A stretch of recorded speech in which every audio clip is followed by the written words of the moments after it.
प्रिय विद्यार्थियों, आपका स्वागत है। पिछले वीडियो में हमने यमक और श्लेष के बारे में जाना था। संक्षेप में, जब शब्द या शब्दों की आवृत्ति एक या एक से अधिक बार हो और अर्थ प्रत्येक बार भिन्न हो, वहाँ यमक अलंकार होता है, तथा जहाँ एक शब्द का प्रसंगानुकूल कई अर्थ प्राप्त हों, अर्थात एकाधिक अर्थ हों, वहाँ श्लेष अलंकार होता है। आज हम उपमा और रूपक के विषय में जानकारी प्राप्त करेंगे। उपमा एक सादृश्य मूलक अलंकार है। सादृश्य मूलक अलंकारों में दो वस्तुओं में पाई जाने वाली समानता को समक्ष रखकर कथन किया जाता है। अर्थात इस प्रकार के अलंकार वस्तुओं में विद्यमान समानता पर आधारित होते हैं। सादृश्य मूलक अलंकारों में चार अवयव मुख्य रूप से पाए जाते हैं, जिन्हें समझे बिना हम सादृश्य मूलक अलंकार नहीं समझ पाएंगे। वे चार अंग हैं: उपमेय, उपमान, साधारण धर्म और वाचक शब्द। उपमेय। अब उपमेय किसे कहते हैं? अर्थात वह शब्द जिसके लिए उपमा दी जाती है, मतलब वह शब्द जो उपमा देने के योग्य हो। सरल शब्दों में जिसके लिए उपमा दी गई हो उसे उपमेय कहा जाता है। फिर समझ लीजिए, जैसे मुख चंद्रमा के समान सुंदर है, तो हमने किसके लिए उपमा दी? मुख के लिए, तो मुख उपमेय हुआ।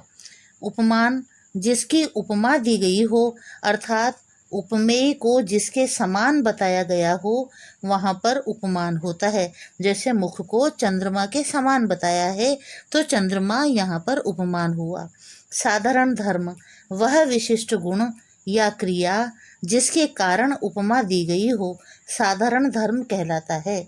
तो यहाँ पर मुख चंद्रमा के समान सुंदर है, तो यहाँ पर जो सुंदरता है, वो साधारण धर्म हुआ।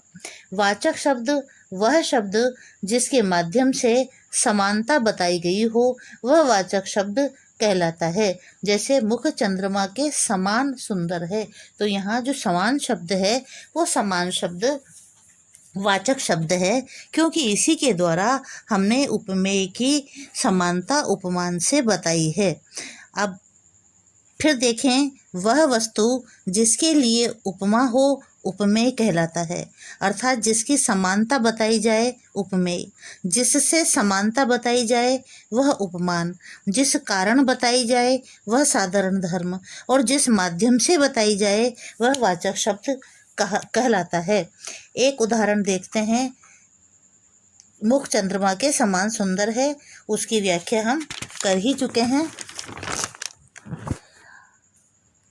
अब आगे हम देखते हैं उपमा की परिभाषा। उपमा शब्द के विश्लेषण से पता चलता है कि यह उप धन मा उपमा के संयोग से बना है। उप का अर्थ है समीप और मा का अर्थ है मापना, तोलना, अर्थात दो शब्दों को समीप रखकर मापना। इस प्रकार उपमा का सामान्य अर्थ हुआ समानता या तुलना। इस प्रकार उपमा अलंकार में एक वस्तु को दूसरी वस्तु के समान बताया जाता है। अर्थात उपमा की परिभाषा इस प्रकार की जा सकती है कि जहाँ किसी वर्णित वस्तु की समानता किसी विशिष्ट गुण क्रिया के कारण किसी अन्य वस्तु से दिखाई जाती है, वहाँ उपमा अलंकार होता है।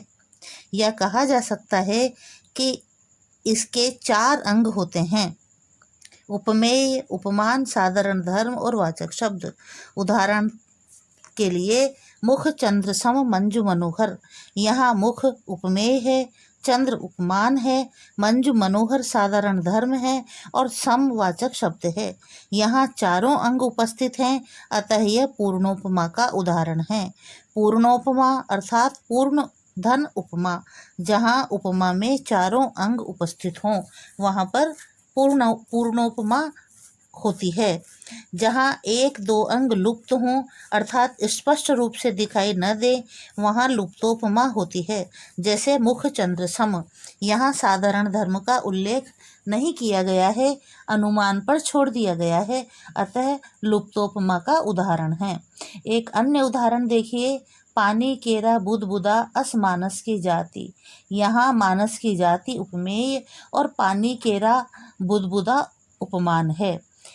अस वाचक शब्द है और साधारण धर्म लुप्त है। इस प्रकार यह लुप्तोपमा का उदाहरण है। इसी प्रकार एक अन्य भेद है मालोपमा अर्थात उपमा की माला।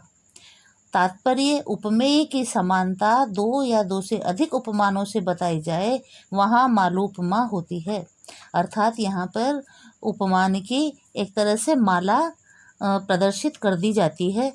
उदाहरण देखिए, मुख है सुंदर चंद्र सो कोमल कमल के समान। मुख है सुंदर चंद्र सो कोमल कमल के समान। यहाँ पर मुख उपमेय की समानता चंद्रमा और कमल से बताई गई है, अर्थात दो उपमान हैं। यहाँ पर कमल और चंद्र दो उपमान हैं, अतः मालोपमा है। एक अन्य उदाहरण देखिए, कान्ह जिमि कंस पर तेज तम अंश पर तिमि अरिवंश पर शेर शिवराज हैं। इस प्रकार शिवाजी उपमेय की समानता कृष्ण सूर्य से की गई है, अतः यहाँ पर भी मालोपमा अलंकार कहा जाएगा। इस प्रकार उपमा के तीन भेद माने जाते हैं, पूर्णोपमा, लुप्तोपमा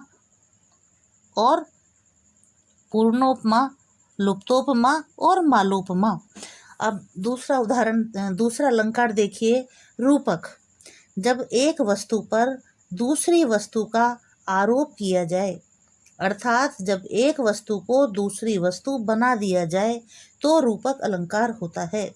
फिर देखिए, जब एक वस्तु पर दूसरी वस्तु का आरोप कर दिया जाए अर्थात एक वस्तु को दूसरी वस्तु बना दी जाए, दोनों में एक तरह से अभेद स्थापित कर दिया जाए, तो यहाँ पर रूपक अलंकार होता है। अब फिर आप देखेंगे कि उपमा अलंकार में क्या था। उपमा अलंकार में उपमेय पर उपमान का आरोप नहीं किया था, बल्कि उपमेय को उपमान के समान बताया गया था। तो उपमा अलंकार में उपमेय को उपमान के समान बताया जाता है, जबकि रूपक अलंकार में उपमेय पर उपमान का आरोप कर दिया जाता है। अब रूपक का अर्थ ही है रूप धारण कर लेना, अर्थात एक वस्तु को दूसरी वस्तु का रूप प्रदान कर देना, रूप दे देना, एक तरह से रूपक अलंकार हुआ। उदाहरण देखिए, जितने कष्ट कंटकों में है जितना जीवन सुमन खिला, गौरव गंध उन्हें उतना ही यत्र तत्र सर्वत्र मिला। यहाँ पर कष्ट पर कांटों का, जीवन पर पुष्प का, गौरव पर खुशबू का आरोप किया गया है, अतः रूपक अलंकार है। इसी प्रकार एक अन्य उदाहरण देखिए, अंबर पनघट में डुबो रही ताराघट उषा नागरी। इस प्रकार अंबर पर पनघट का, तारा पर घट का और उषा पर नागरी अर्थात स्त्री का आरोप किया गया है, अतः यहाँ पर भी रूपक अलंकार है। रूपक अलंकार के तीन भेद होते हैं, सांग रूपक, निरंग रूपक और परंपरित रूपक। इनके अलावा दो अन्य भेद और किए जाते हैं, अभेद रूपक और तद्रूप रूपक। आज हम इतना ही जानेंगे। भेदों की चर्चा आगे करेंगे। आज इतना ही, धन्यवाद।